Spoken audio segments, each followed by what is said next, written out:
Greetings, members one and all of the Salivation Nation. We've got almost 10 million jobs lost in the last 2 weeks. And that sounds apocalyptic. And gold is up. But I want to give you a little bit of hope in this video. So let's explore.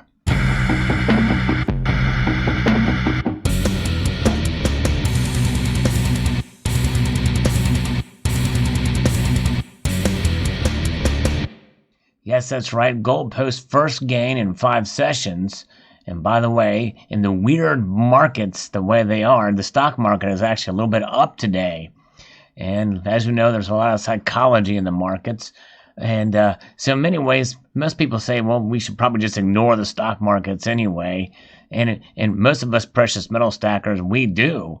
We accumulate gold and silver as sort of an insurance policy hedge against economic instability in times where the market is volatile. But of course, the precious metals market has been very volatile as of late. Let's take a look here at the prices for gold and silver as of the recording of this video here. Gold is up $16.80. It was actually up more than that earlier, but it's backed off a little bit, a 1.05% increase. Silver is up considerably, though, almost just over 4.5%, up 63 cents. Platinum is up $11, and palladium is down $39.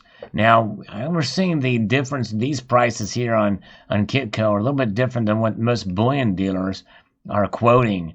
The bullion dealers are quoting higher prices, and I think that might be a combination of several different things. Maybe they're looking at futures markets too, but even as such, the spread for the premiums that we see in gold and silver are still relatively high.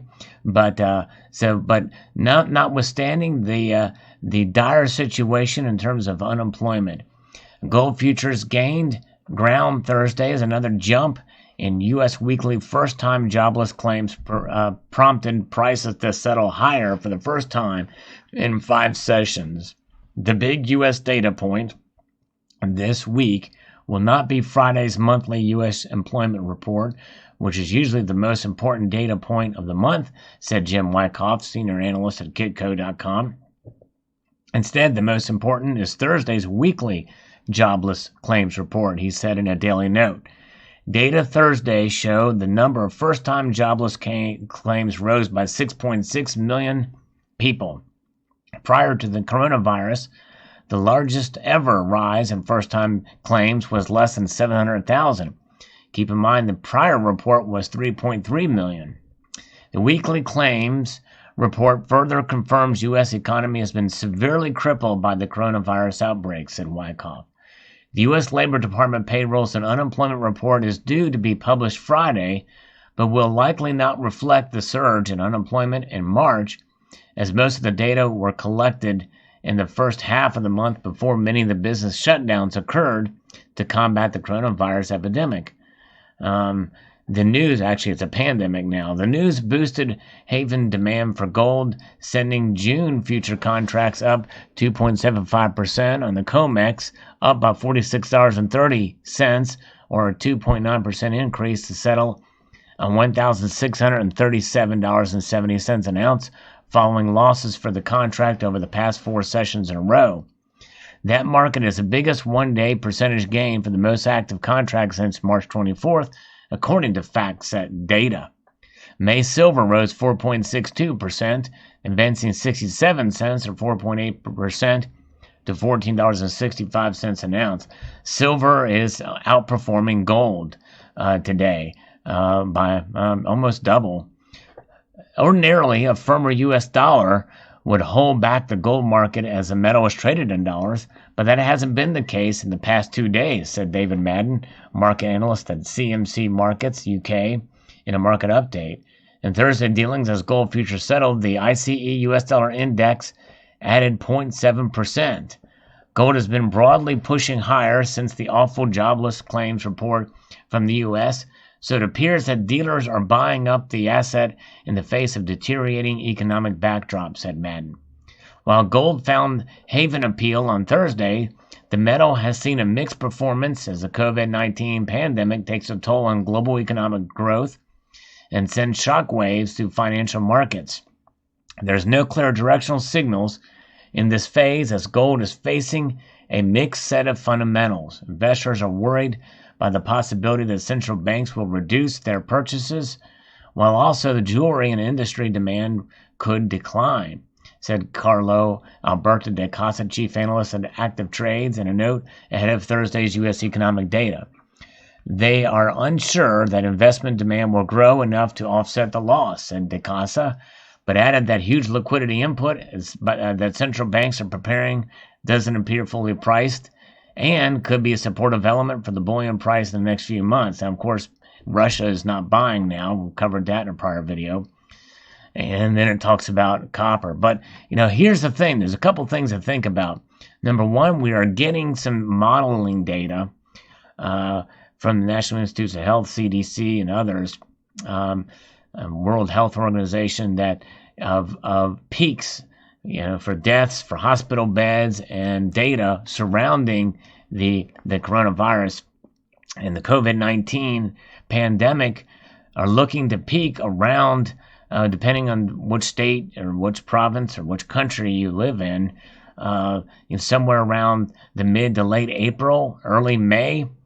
And essentially, we could be through the worst of this by the end of May, which means that things could potentially come back to normal in mid-June or July in terms of social distancing, guidelines being relaxed, businesses coming back open, or you're free to open your businesses again. That's not to say that the economy will recover then, but we have a couple of factors we have to think about in terms of that. And all this goes back to why we accumulate gold and silver, by the way. There is a tie-in here because of all this going on. We do have the $2.2 trillion package, and I know Congress is thinking about a fourth package. Was the other one a third? What about the other two? And are they counting the quantitative easing and the stuff by the central bank or by the Federal Reserve, the repo agreements as the other two stimulus? I don't know. Anyways, this package, these checks will start to be mailed out or money deposited within 2 to 3 weeks from now. So people are hurting right now. So it's a relief package is what it is. That money has not come out. How will that be? Will the money going to small business, will that mean that it's contingent on them rehiring?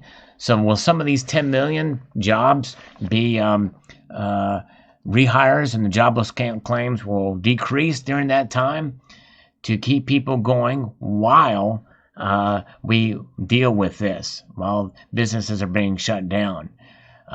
So could a lot of these numbers be reversed as soon as these checks go out, as soon as businesses get these no interest loans or money that will be going out to keep people on the payroll? That's question number one.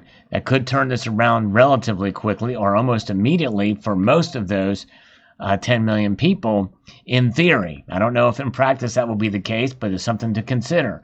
That's issue number one. That could give us some hope, at least for the short term. Issue number two is, yes, we've never been here before as a nation, and really the entire world. I don't know how other nations are dealing with this. I know people are talking about forgiving mortgages, paying rent. There's been talk about universal income that's been thrown back up again. Andrew Yang, has promoted that as a policy for his presidential campaign. But nonetheless, we've not been here before, which means the idea of this V curve that the president's been talking about, I was under the impression that's overly ambitious. I still think it's overly ambitious that we can't just snap this thing right back into where it was. But think about those 10 million jobs that are lost right now, that people are applying for unemployment benefits for now. Think about that. Most of the jobs are in the service industry, whether it be restaurants, whether it be the cruise industry, whether it be airline, whether it be in the theaters, entertainment, theater, sports. There's all those types of things. And what are those kind of services? Typically, those kind of services are non-essential. And as is the case, that is why they're shut down, non-essential. Essential businesses are still running, and they may not be at full capacity. I know my job right now is under threat, and more on that coming in due course as to why I made a move on a purchase recently. But nonetheless, if we if essential services are still running and the economy is still churning in that aspect, people want to get back to some sense of normalcy. My guess is there's a potential, and it's a psychological thing that could occur, is out of an idea of patriotism and out of an idea of coming back to some sense of normalcy. There are this period of era of good feelings, which is, and it has an historical precedence that goes back to the Roaring '20s, coming out of World War I, and the Spanish flu pandemic that happened in 1918, and essentially led to a depression in 1919. And what happened after the war, and after those two things that happened, the Roaring '20s kicked in. And there was a great economic prosperity during that time here in the United States of America. And in this case, when you realize that, hey, you can go to your favorite restaurant and dine in, people will do it if they've got the resources. They feel like we're back in the saddle again, and they want to kickstart this economy, but they just want to go to their favorite hangout place. People want to get together at social events, at concerts. People don't want to go to concerts again just because they've missed it. You know, there was a concert that I wanted to go to that's been canceled for a band that I really enjoy, and I won't be able to go now because it's canceled, but they're going to postpone that date to a later date. I'm going to probably try to go to that concert, you know what I mean, if I can, if the economy hasn't hit me too hard. So those are the kind of things that give us hope for a revived economy. But make no mistake, this is a lesson for all of us, because it's not going to be easy. And I'm not saying the economy is just going to bounce back, but I do think we might be pleasantly surprised. I hope we will be pleasantly surprised, and we stack gold and silver for times such as this, through these tough times, and through the end of it, depending on where we go. I believe that this $2.2 trillion and the other $4+ trillion that has been injected into this economy, that's going to come back to bite us at some point in time. But we may have saved ourselves for a little bit of time here. We'll see how it all plays out. But I just wanted to throw that out there to give a little bit of hope. In the end, where is the salvation through all this? I believe that not only is salvation through Christ Jesus and God, but also the foundations of the free market and people, the American people and the people of your nations, if you're watching from Western Europe or wherever you are. You know, the engines of the economy and the free enterprise system, I think, is invaluable. And Singapore embraces it. Other nations around the world do. And so doing business and getting, that part of the economy back up and running again, the service industries, cruise, all sorts of different things out there. People want to get back to normal. And I think it's not a unique thing here in America. I believe it's like that for economies around the world. So don't lose faith, don't lose hope. Continue to hold precious metals, even if you can't buy during this time. Only sell if you have to. If you can take an opportunity to buy, by all means do it. Look for the best deals out there. So post your thoughts below. I'd like to extend a multitude of gratitude to you all for watching, and encourage you to please rate, share, comment, and subscribe.